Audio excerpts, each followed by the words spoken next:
This is chapter 4 of my book Sin Eater, and this one's called Not Immune. Vat had only walked about 30 minutes when he came across a playground. There was a set of swings and a climbing frame. There were picnic benches and a few slides. Vat mused that the fact that peasant children had playtime at all showed that the local ruler has been quite good at their job. Seeing the pre-steam technology available, but then again an abundance of magic in the world probably helped. Vat knew what steam technology was. He searched his own mind and realized he knew almost all technologies, way beyond the point of mere quantum singularity multidimensional computers. Okay, so that revealed to him that he was not from around here, maybe not even native to this planet. He searched his mind to see if he knew anything else about spells and magic. He found that lying there in his brain was all the arcane metaphysical meaning of life stuff that ever existed. Still no hint of who the wipe he personally was, but he seemed to know everything else.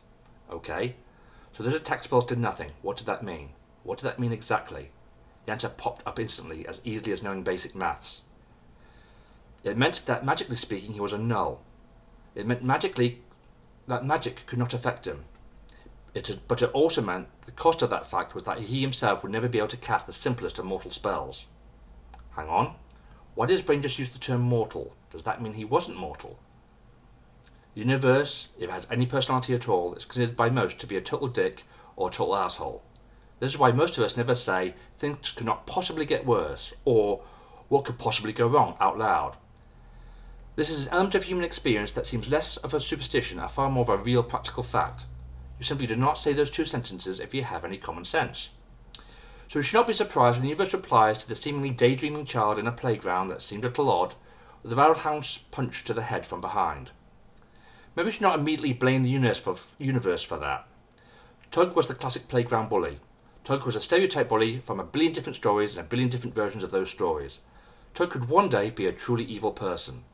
Tug was a large, clumsy boy of about 13. At 5 years old, Tug just wanted to sit and watch butterflies all day and grow pretty flowers to attract more butterflies. He had 3 asshole brothers, an asshole dad, an asshole mother, with a large extended asshole family that all felt that a 6-year-old Tug was too soft and needed to toughen up to survive. Later, 8-year-old Tug got told off by everyone except his own family so often for hurting other children when he was only being clumsy and harming his playmates by accident that eventually he found it less embarrassing to lie and claim it was on purpose instead. By 10, he was bullying on purpose. A deep part of himself felt so scared by his own bullying of others that he then took that same frustrated rage out by doing yet more bullying, which again deeply upset and scared him even more. It was a common downward spiral that turned so many 5-year-old Tugs into violent adult people who tortured innocent for a living. Each member of his family of self-hating assholes had the same childhoods, and their children would give that same childhood to their future children. This whole last 10 generations of this asshole family were not inherently bad from birth. They were innately extremely gentle people who at age 6 were always told it was wrong to be innately gentle, by people who had told them that when they were just 6.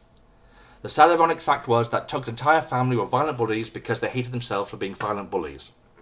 Then again, Tug could one day be a truly evil person. Tug used to love butterflies so very much. Now Tug pulls the wings off them to try and prove to himself that he's tough enough to no longer care. Tug saw an odd-looking younger boy alone, daydreaming innocently. His tortured soul instead saw yet another butterfly. So Tug did what Tug does. He ran at full force and round-punched the younger child in the head. So a little bit more of that 5-year-old butterfly-loving child could be killed off. So maybe we should not be so quick to blame the universe. Except that all the other kids were doing chores. Tug should have been doing chores, but he had skipped off to be alone. When punished later, he would claim that he was hunting squirrels and act all defiant, but the truth was he came here privately to cry and sob. But he would never admit that. The chances are, and statistical probability of Tug being there now at this moment were astronomically small. So then again, maybe the universe is to blame. Vat was on the floor, bleeding badly. He was confused and dizzy. Eventually he would realize that this meant no, he was not invulnerable. That knives, clubs, fire, etc. could all hurt and kill him. It was only all magic that he was immune to. He had asked the question of the universe, and the universe had answered him as an unsubtle shout. So maybe the universe was a total dick. Vat staggered to his feet. After another punch floored him again. In panic he looked around and tried to stagger towards stonier ground with fewer plants. Tug tipped up his victim and raised a fist. "Stop," shouted Rat. "Wait." Tug paused to hear his victim beg. He had convinced himself that he'd like to hear his victims beg. "Watch it, little wipe," Tug yelled. "Please," begged Rats. "Just let me move over here to the stones and rough ground first." "Why?" "So we don't crush any of the insects and flowers over there." "What?" said Tug, stunned and confused. "Over there we won't hurt anything. Get me over there, please."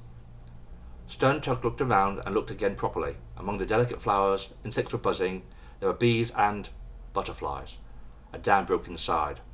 Tug, who had secretly come here because he already needed to cry, fell to his knees and sobbed. Rat staggered over, put his arm round him and squeezed his shoulder in sympathy. "What's wrong?" Rat asked, his head still bleeding and throbbing in pain. With that, Tug sobbed ever deeper into Rat's shoulder. Despite having 3 older brothers, the 13-year-old child had not had a brotherly hug from any of them since he was 7. From out of nowhere came a tearful question that Tug did not even know he had needed to be answered. "I don't know why my brothers don't love me." "They do love you," said Rats. "No, they hate me." For the first power of the Sin Eater became known. Rats knew far more than just a list of facts. He knew other things. He knew truths about people when they needed to hear it, so he spoke this truth. The cost of this, however, was a newly discovered weakness. The Sin Eater could not, knowingly, ever lie.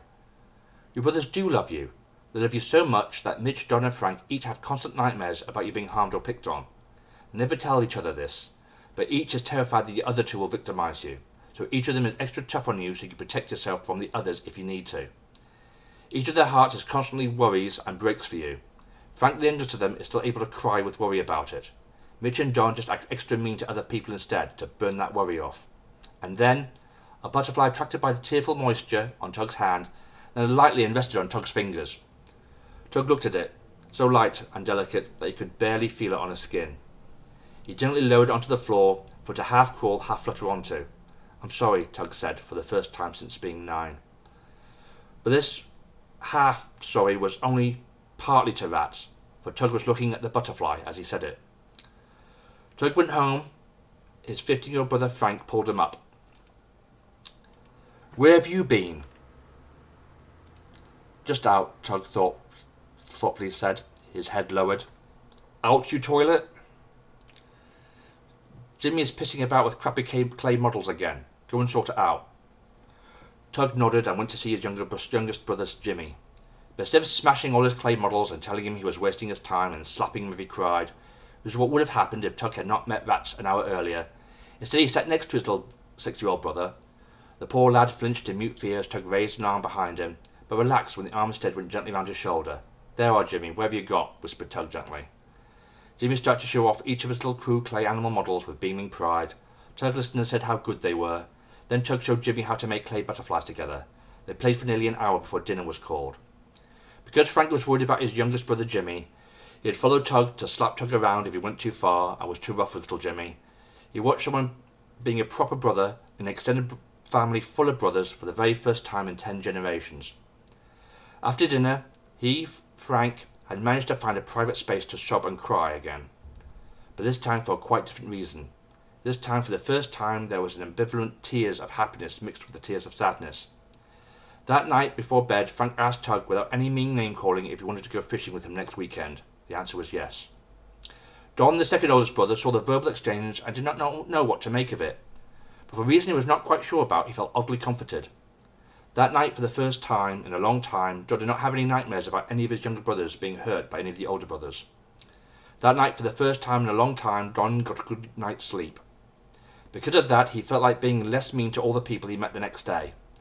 Each of those people has a slightly better day, and the goodness rippled outwards over the pond of all shared human experience. Within a few hours of the playground event, Rat Stars became stronger, healthier, and the physical age of 11. His Sin Eater powers had increased. Sorry I stumbled a bit much there. I should have read that a little bit better, but I'm trying my best. That was from my book Sin Eater, and that was chapter 4. Hope people are enjoying this series. And I will continue. This time I'll up the ante a bit. If I get, say, 1,000 people clicking on this, then I'll do the 5th chapter, just to try and increase and get the audience going. Okay, thank you.